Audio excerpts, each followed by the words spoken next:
Bismillahirrahmanirrahim. Assalamualaikum warahmatullahi wabarakatuh.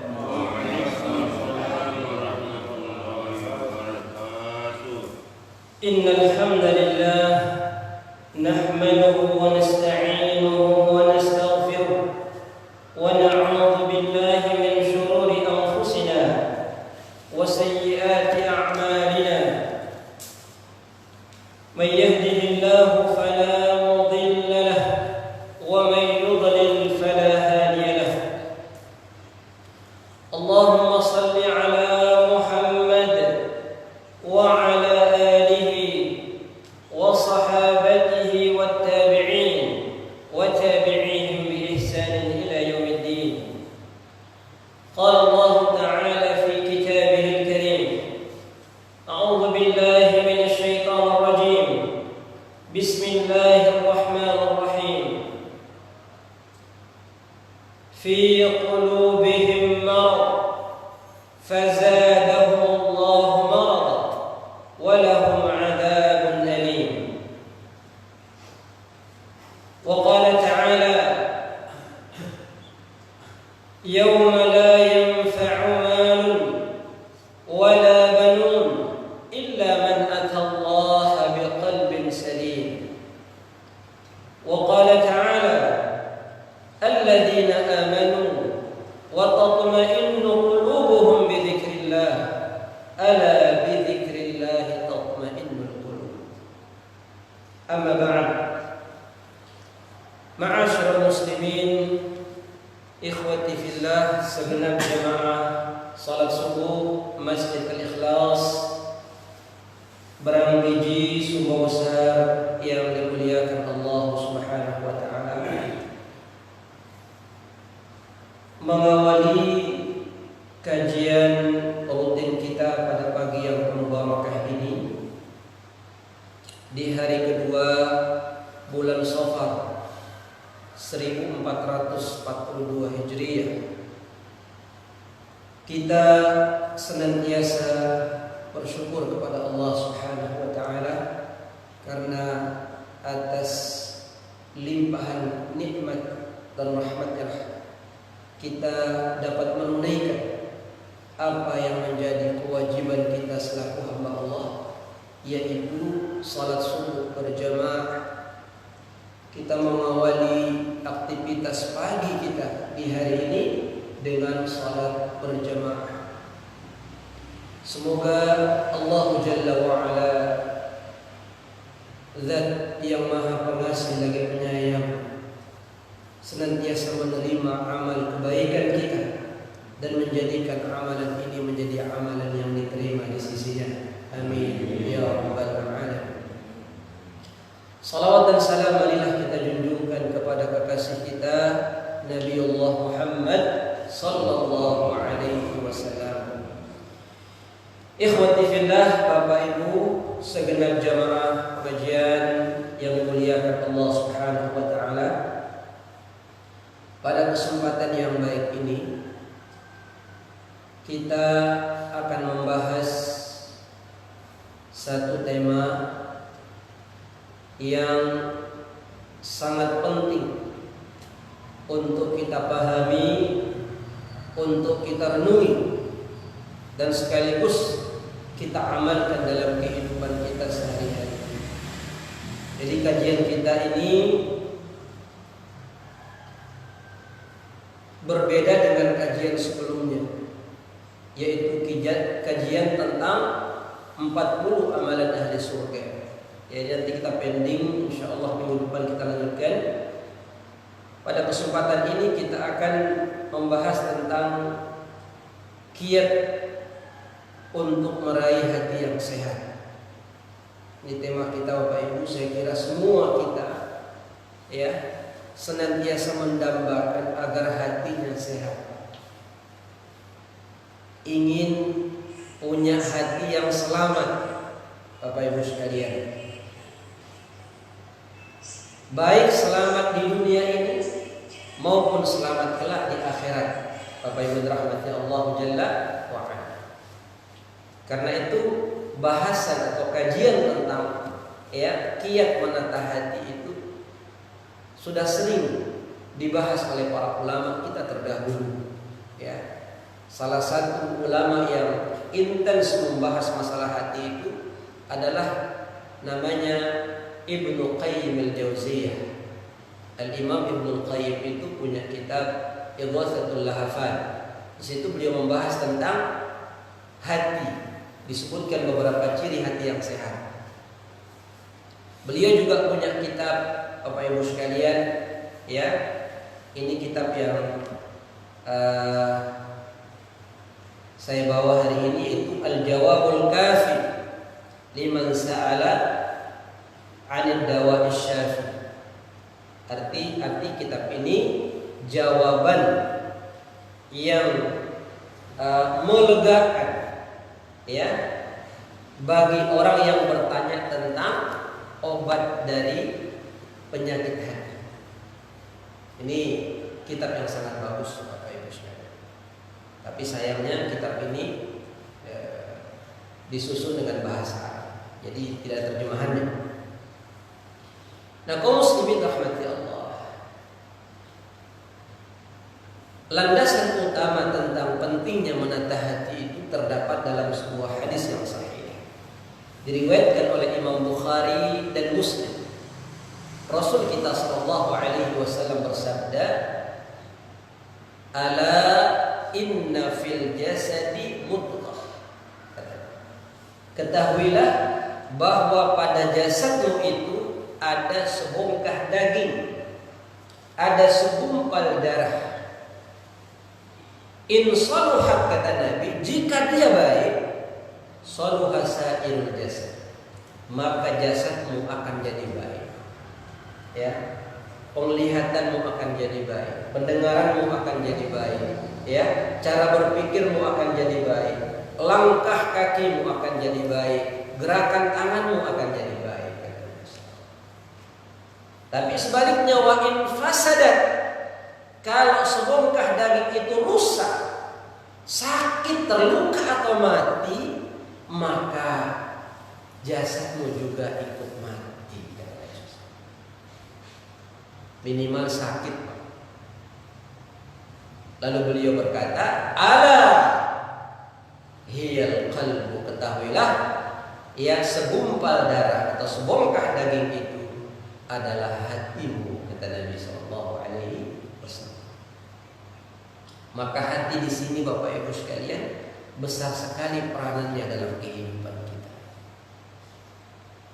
Karena itu, Bapak Ibu sekalian, disebabkan oleh terbolak-baliknya hati setiap saat, maka kehidupan manusia juga seperti itu.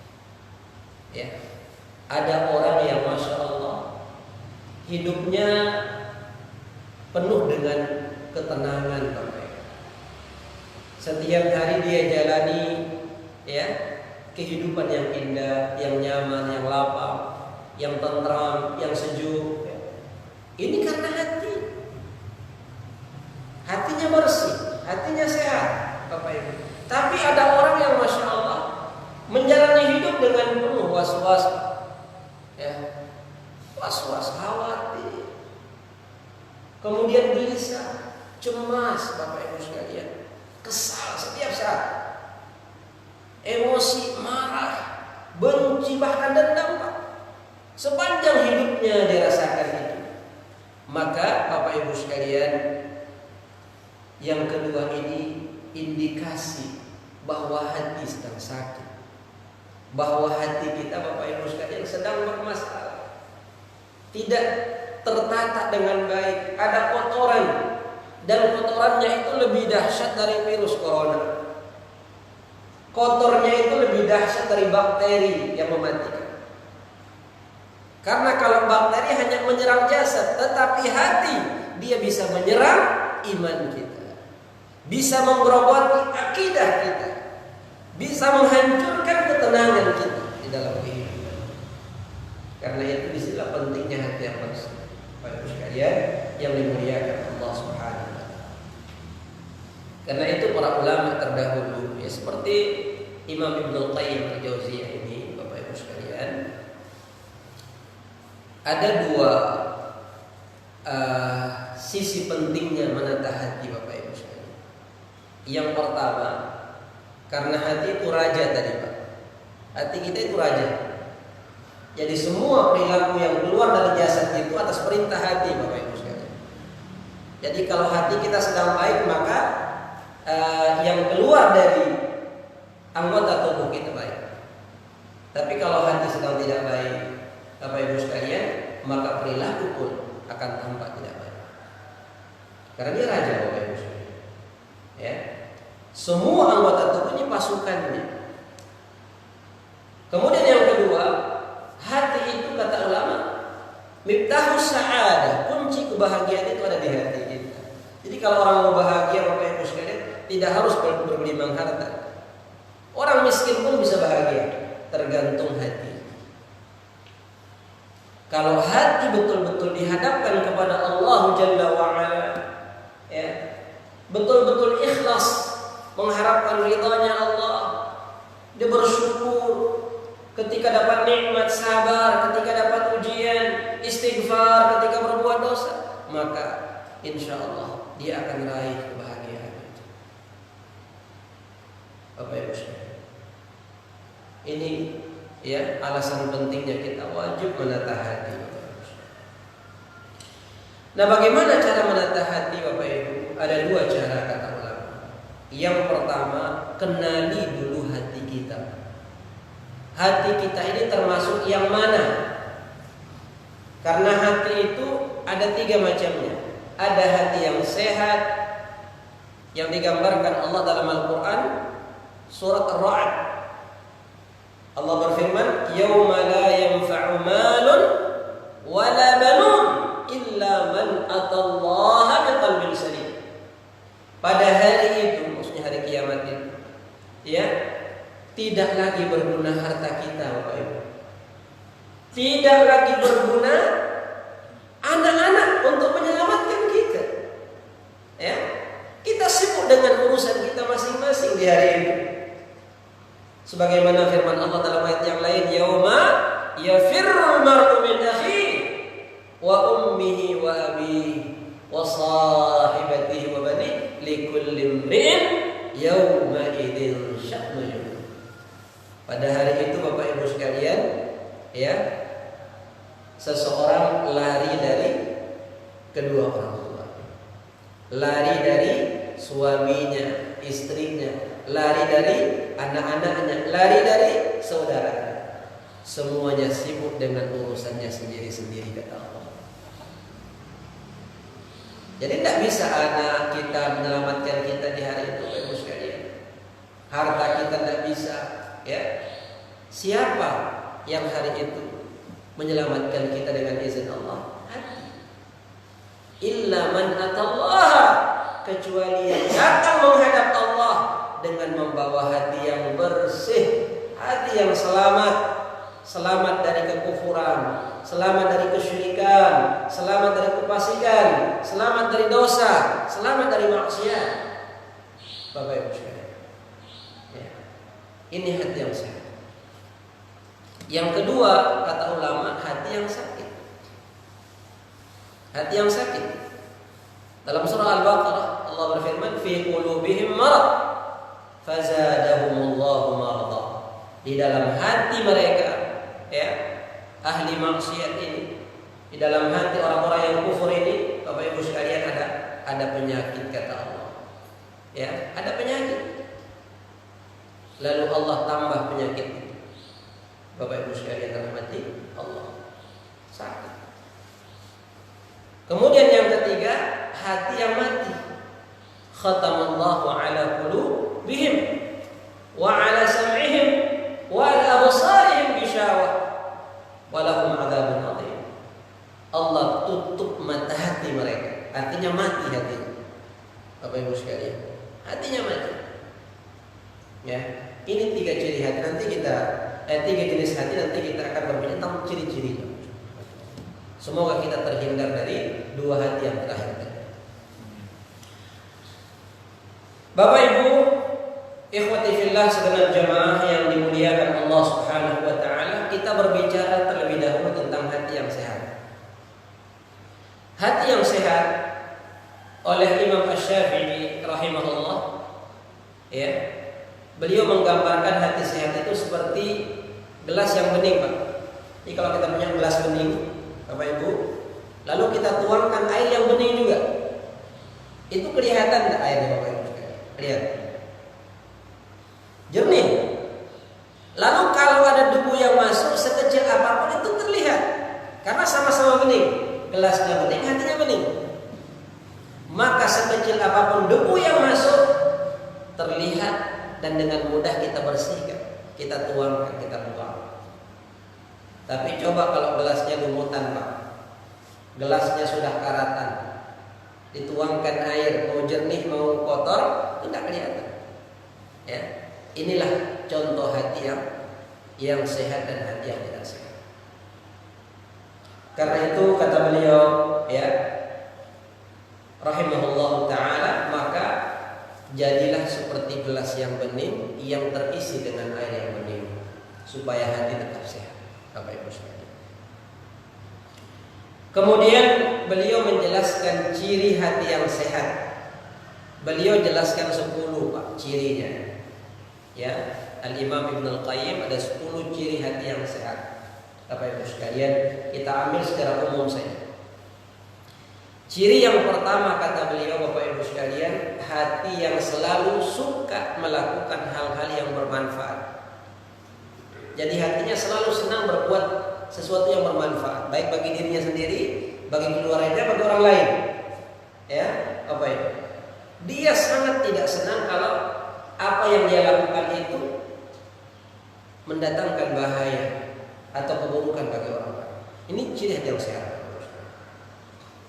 Yang kedua kata beliau, hati yang sehat itu hati yang tidak tersibukkan dengan dunia, tidak sibuk dengan dunia, ya. Dia hanya mengambil dari dunia secukupnya saja, ya. Perhatiannya tidak fokus ke situ, tetapi dia perlukan dunia untuk apa? Keberlanjutan hidupnya. Bapak Ibu sekalian yang dimuliakan Allah Subhanahu wa ta'ala, hatinya disibukkan dengan Allah Jalla wa'ala. Karena itu kata beliau, makanan hati yang sehat itu adalah iman. Hati disibukkan diri dengan iman kepada Allah Jalla wa'ala. Lalu obatnya apa? Al-Quran. Dia sibukkan dirinya dengan Al-Quran. Kalau dua perkara ini sudah menempati hati Bapak Ibu, insya Allah hati itu sehat. Iman ada sebagai makanan dan Al-Quran ada sebagai obat. Subhanallah, luar biasanya seperti itu. Kaum muslimin rahmati Allah. Ciri berikutnya kata beliau, hati yang sehat itu adalah hati yang selalu ingat Allah dimanapun dia berada. Dalam kondisi apapun dia ingat Allah Jalla wa'ala. Ya, baik ketika dia sendiri dia ingat Allah, ketika ramai dia ingat Allah. Bapak Ibu sekalian, di tempat orang saleh dia ingat Allah, di tempat ahli maksiat pun dia ingat Allah. Tidak terpengaruh dengan kondisi dan keadaan. Itulah hati yang sehat, Bapak yang dirahmati Allah Subhanahu wa ta'ala. Kemudian kata beliau, ciri berikutnya, hati yang sehat itu memacu pemiliknya untuk taat kepada Allah. Ya, mendorong pemiliknya untuk patuh dan tunduk kepada Allah Subhanahu wa ta'ala. Tidak mendorong untuk bermaksiat. Karena ada hati yang mendorong bermaksiat, ada hati yang menyuruh kepada dosa. Nah, hati yang sehat itu. Kemudian yang berikutnya kata beliau, ciri hati yang sehat itu, jadi kalau datang waktu sholat, dengar azan, ya, semua kesedihannya tentang dunia sirna langsung. Kenapa? Karena keinginan terbesarnya, perhatian terbesarnya adalah Allah Jalla wa'ala. Jadi pokok setiap kali dengar azan, setiap kali datang waktu sholat, kesedihannya terhadap dunia sirna sudah. Karena kerinduannya hanya kepada Allah Subhanahu wa ta'ala. Begitulah para sahabat dulu, Pak. Ini ada kisah Bilal. Bilal ibn Rabah itu dia tukang kayu, Bapak Ibu. Ya. suka membelah kayu. Nah katanya itu dalam kisah beliau itu, kalau beliau sedang membelah kayu, ya, ketika diangkat kapaknya terus azan, itu langsung jatuh dengan sendiri kapak itu. Karena apa? Begitu takutnya kepada Allah Jalla wa'ala. Gemetar seluruh tubuhnya karena kerinduan satu-satunya pada saat itu adalah Allah Subhanahu wa ta'ala. Gitulah para sahabat di masa yang lalu. Bapak Ibu rahmati Allah Subhanahu wa ta'ala. Begitu besar Allah pada diri mereka sehingga dunia ya terasa begitu remeh. Muslimin. Kemudian ciri berikutnya kata Al-Imam Ibnu Al-Qayyim adalah kalau dia terluput dari amal kebaikan, maka hatinya sangat gelisah. Misalnya dia punya kebiasaan sholat duha, punya kebiasaan tahajud, tiba-tiba karena mungkin ketiduran atau karena kesibukan yang begitu padat, dia terlupakan, maka hatinya gelisah, hatinya tidak nyaman. Ya, itu hati yang sehat. Jadi kalau terluput, tidak usah yang wajib Pak, yang sunnah saja dia terluput itu gelisah. Ya. Kemudian ciri berikutnya kata ulama rahimahullah ta'ala, ya, kalau dia terjatuh dalam maksiat, dosa-dosa kecil, dia begitu apa sedih Bapak Ibu sekalian. Ya, begitu sedih melakukan dosa kecil. Ya, kaum muslimin rahmatnya Allah, dan segera memohon ampun kepada Allah Jalla wa'ala. Inilah beberapa ciri yang disebutkan oleh beliau Bapak Ibu sekalian, ya, hati yang sehat. Jadi kalau ada ciri-ciri itu dalam diri kita, insya Allah ya berarti hati kita alhamdulillah masih sehat Bapak Ibu yang dimuliakan Allah Subhanahu wa ta'ala. Baik Bapak Ibu sekalian, berikutnya bagaimana cara menggapai hati yang sehat. Ini penting. Kiat-kiat untuk meraih hati yang sehat. Ada 13 cara untuk meraih hati yang sehat. Kalau tidak bisa semuanya, ya paling tidak sebagiannya kita usahakan. Yang pertama, dan ini yang paling pokok Bapak Ibu, ya, membaca Al-Quran, tilawah Al-Quran. Dan bukan sekedar membaca lepas begitu saja, usahakan disertai tadabbur. Baca dengan tadabbur. Taruhlah contohnya Al-Fatihah, dibaca Alhamdulillahirabbil alamin, tadabburi maknanya. Ya. Apa makna ayat itu? Apa kandungannya? Ya. Ayat ini mengandung pujian bahwa segala bentuk pujian itu hanya pantas dihadapkan kepada Allah Subhanahu wa ta'ala. Manusia itu tidak pantas dipuji. Kenapa? Karena kekurangan Bapak Ibu. Ya, karena kekurangan. Yang tidak kurang itu Allah Jalla wa'ala. Karena itu kata al di situ, al itu menunjukkan bahwa semua pujian dengan segala kesempurnaannya hanya milik Allah. Ya, Bapak Ibu sekalian dirahmati Allah Subhanahu wa ta'ala. Dan begitu seterusnya. Tadabbur, kaum muslimin dirahmati Allah.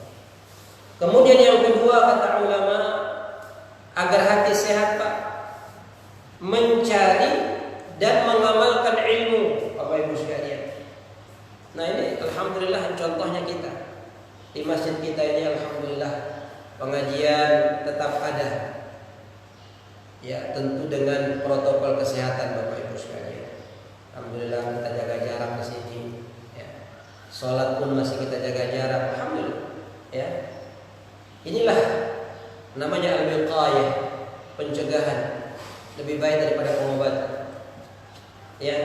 Di samping kita mencegah dari penyakit lahir, Bapak Ibu sekalian, berupa virus ini, kita juga mencegah dari penyakit batin berupa kelalaian. Itu dengan apa? Dengan menghadiri majelis ilmu.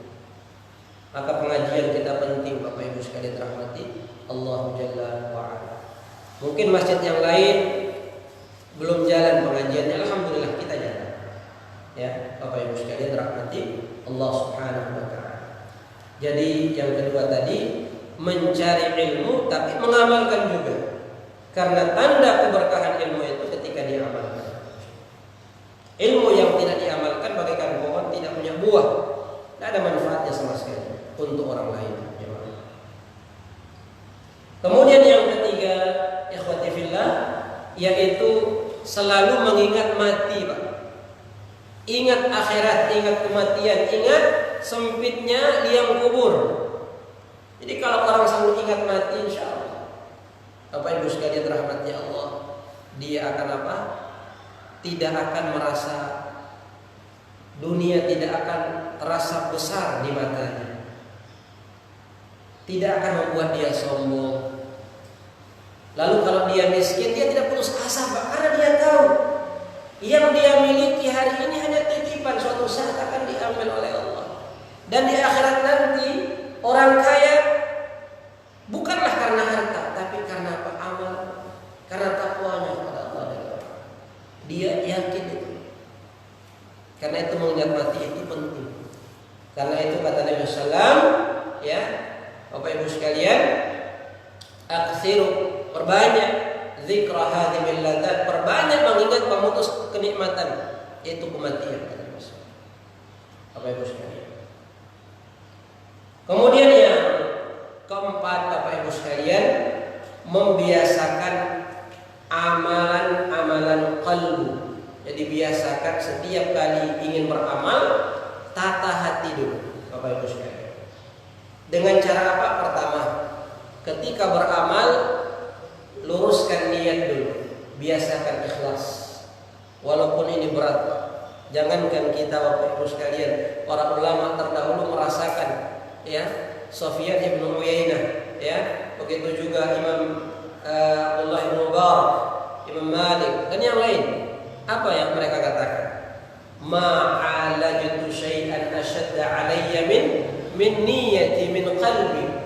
Tidaklah aku mengobati sesuatu yang lebih berat daripada niat, kata mereka, Bapak Ibu. Maka ini kita berusaha menata hati kita. Yang penting ketika kita melakukan amal, ikhlas karena Allah. Kalau ternyata di tengah itu nanti ada rasa apa ya? Rasa bangga, insya Allah itu tidak keluar dari ikhlas. Selama kita berusaha memperbaiki ini. Kemudian begitu juga dengan termasuk amalan yang perlu kita perbaiki adalah husnudzon kepada Allah, berbaik sangka kepada Allah. Kalau kita sudah berusaha, Pak, lalu hasilnya sedikit, misalnya Bapak Ibu sekalian, baik sangka kepada Allah. Ya, mungkin itu yang terbaik untuk kita hari ini. Ya, bisa jadi kalau lebih Bapak Ibu kita tidak bersyukur gitu. Kalau hari ini kita diuji dengan sesuatu, berbaik sangka kepada Allah, bisa jadi itu untuk menggugurkan dosa dan seterusnya. Ini cara berbaik sangka kepada Allah. Ya, Bapak Ibu sekalian rahmati Allah. Begitu juga dengan sabar, Bapak Ibu. Begitu juga dengan tawadhu, bersikap rendah hati kepada manusia dan rendah diri kepada Allah Subhanahu wa taala. Kemudian yang kelima, kata ulama, supaya hati kita sehat, yaitu selalu apa? Membaca, mempelajari sirah Nabi dan para sahabat. Bagaimana perjuangan mereka, Bapak Ibu sekalian, pengorbanan mereka, bagaimana kehidupan sehari-harinya, bagaimana akhlaknya kepada Allah, akhlaknya kepada sesama. Ini insya Allah akan menjadikan hati kita bersih, sehat. Ya, karena mereka lah sebaik-baik pedoman, mereka lah sebaik-baik penuntun dalam kehidupan kita. Kemudian berikutnya, bersahabat dengan orang-orang saleh. Walaupun kita tidak saleh misalnya, yang penting kita mencintai orang saleh dan berusaha mengikuti apa? Amalan mereka. Subhanallah, tuh berteman dengan orang saleh, Pak, itu luar biasa. Sekedar berteman saja itu luar biasa. Apalagi sampai melakukan amalan mereka. Itu seperti orang jual minyak wangi, Bapak Ibu sekalian. Kalau kita bersahabat dengan penjual minyak wangi, walaupun kita nggak dikasih minyak wanginya, minimal kita dapat harumnya. Itulah apa namanya perumpamaan bersahabat dengan orang saleh. Sebaliknya kalau bersahabat dengan orang-orang yang buruk, ya, ahli maksiat, seperti orang yang menempa besi. Kalaupun kita tidak ikut memegang besi itu, kita pasti terkena asap. Ya, itulah keburukan maksiat, itulah keburukan dosa. Bapak Ibu sekalian rahmati Allah Subhanahu wa taala. Kemudian yang ketujuh kata ulama, berusaha ada waktu untuk Allah, terutama sepertiga malam terakhir. Berdua dengan Allah, berkhulwat dengan Allah Subhanahu wa taala. Ya, inilah tradisi orang soleh dulu Bapak Ibu. Mereka tidak pernah itu misalnya ada semalam yang mereka lewatkan kecuali dengan munajat kepada Allah. Salat di akhir malam, sepertiga malam terakhir Bapak Ibu. Karena ada hadisnya itu. Kata Nabi ada 7 golongan orang yang akan dinaungi Allah di hari kiamat nanti. Salah satunya apa? Rajulun dzakarallaha khaliyan fa fadat 'ainah. Salah satu ciri orang yang kelak dinaungi di hari kiamat adalah seorang laki-laki atau perempuan yang berkhulwat dengan Allah, berduaan dengan Allah, lalu meneteskan air mata karena ingat dosa-dosanya. Subhanallah. Alangkah indahnya itu berduaan dengan Allah, kekasih yang paling tinggi. Kemudian yang ke-8, memperbanyak ibadah sunnah Pak. Ya, kalau ingin hati kita baik bersih, jangan hanya kagum dengan ibadah yang wajib saja, usahakan tambah yang sunnah. Apakah itu sholat duha kita, tahajud kita, puasa sunnah kita, sedekah sunnah kita, Bapak Ibu sekalian. Ya, insyaallah semakin sering kita melakukan yang sunnah, maka akan semakin bersih hati kita. Kemudian yang ke-9, perbanyak zikir dan doa, terutama zikir pagi sore. Itu ada zikir pagi sore. Jadikan wirid rutin kita itu pagi, zikir pagi sore. Minimal doa jelang pagi. Ya, doa pagi hari, Allahumma bika asbahna wa bika amsayna wa bika nahya wa bika namut wa ilaika nusyur. Asbahna wa asbahal mulku lillah. Nanti sore juga begitu. Allahumma bika amsayna wa bika asbahna wa bika nahya wa bika namut wa ilaika al-masir. Ya, amsayna wa amsal mulku lillah. Ini Bapak Ibu sekalian penting sekali. Terus ketika mau maghrib baca lagi doa, ya, Allahumma inna hadza iqbalu laili wa idbaru nahari wa aswatu du'atika faghfir, dan seterusnya. Kaum muslimin rahmati Allah, jaga zikir, jaga doa kita kepada Allah Subhanahu wa taala. Yang ke-10, muraqabah Bapak Ibu. Ini penting sekali untuk menata hati. Muraqabah itu merasa selalu diawasi oleh Allah. Dimanapun kita berada, ya, Allah lihat kita. Jadi kita tidak merasa sendiri gitu. Karena orang kalau sudah merasa sendiri, mudah berbuat maksiat, mudah berbuat dosa.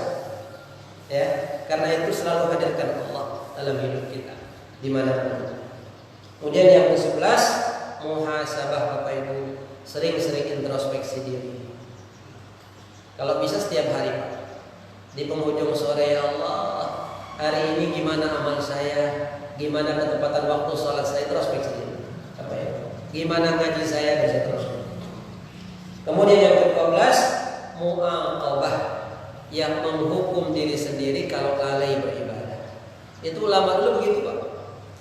Ya, kalau mereka terlewatkan dari satu ibadah, mereka hukum dirinya. Bapak Ibu sekalian rahmati Allah. Misalnya Bapak Ibu sekalian, hukum diri itu contohnya dia menjauhi tempat tidur yang enak, misalnya gitu. Itu ulama dulu itu. Kalau ketika dia tidur di tempat enak, lalu lalai beribadah, maka dia hukum, ya, tidur di atas lantai misalnya gitu. Ya, ini salah satu caranya menghukum diri sendiri. Ya. Kemudian yang terakhir Bapak Ibu, mujahadah. Mujahadah itu bersungguh-sungguh dalam beribadah, bersungguh-sungguh dalam bekerja. Ini sebagaimana pesan dari Ali bin Abi Thalib, kata beliau, i'mal li dunyaka ka'annaka ta'ishu abada wa'mal li akhiratika ka'annaka tamutu. Bekerjalah untuk urusan duniamu seakan-akan engkau hidup selamanya. Artinya semangat ketika bekerja. Ketika cari nafkah untuk keluarga, semangat Bapak Ibu sekalian, ya. Begitu juga ketika beribadah, kita harus semangat. Semangat dalam bentuk khusyuk. Bapak Ibu, fokus totalitas kepada Allah seakan-akan besok kita mati. Ya. Inilah makna mujahadah Bapak Ibu yang dimuliakan Allah Subhanahu wa taala. Inilah Bapak Ibu cara untuk meraih hati yang sehat. Adapun dua jenis hati yang terakhir insya Allah kita bahas pada kesempatan yang lain, yaitu hati yang sakit, ya. Ciri-cirinya Bapak Ibu, cara menghindarinya. Kemudian hati yang mati juga ciri-cirinya nanti kita bahas pada kesempatan yang lain insya Allah, ya. Intinya jagalah terus hati kita agar menjadi hati yang sehat, yang selamat sampai di hadapan Allah Bapak Ibu yang dimuliakan Allah. Mereka yang hatinya tetap terjaga hingga hari kiamat, Bapak Ibu sekalian, bahkan di gerbang kematian Allah sambut dengan sambutan terbaik. Apa kata Allah? Ya ayyatuhan nafsul mutmainnah. Wahai jiwa yang sehat, wahai jiwa yang selamat, wahai jiwa yang tenang, kata Allah Subhanahu wa taala, irji'i ila rabbiki radiyatan mardiyah. Kembalilah kepada Tuhanmu dalam keadaan engkau ridha berjumpa dengan Allah dan Allah ridha berjumpa dengan engkau. Fadkhuli fi ibadi. Masuklah dalam golongan hamba. Wadkhuli jannati, dan masuklah ke surga. Alangkah indahnya kehidupan seperti ini Bapak Ibu sekalian yang dimuliakan Allah. Semoga kita semuanya husnul khatimah insyaallah. Amin ya rabbal alamin. Demikian kita akhiri dengan doa kafaratul majlis. Subhanakallahumma wa bihamdik asyhadu an la ilaha illa anta astaghfiruka wa atubu ilaik. Wassalamu